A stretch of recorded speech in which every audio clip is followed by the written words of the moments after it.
Γεια σας, σήμερα θα μιλήσουμε για τη μοναξιά.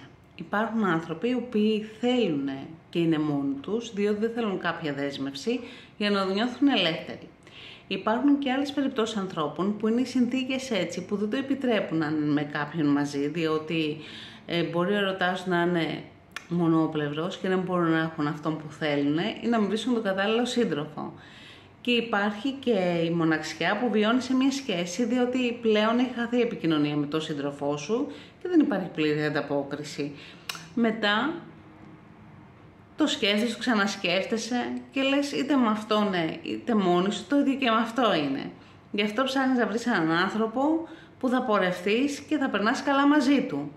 Και να μην ξεχνάμε και τους ανθρώπους που είναι πιο μεγαλύτερης ηλικίας, που σίγουρα θα χρειάζονται έναν άνθρωπο δίπλα τους και να τους δείχνουμε αγάπη και να τους προσέχουμε, και αυτούς που μπορεί να έχουν χάσει κάποιο άτομο στη ζωή τους έτσι από ένα ξαφνικό θάνατο, και εκεί θέλει μεγάλη στήριξη για να μπορούν να ξαναδαπεξέλθουν πάλι στη ζωή τους. Γεια σας.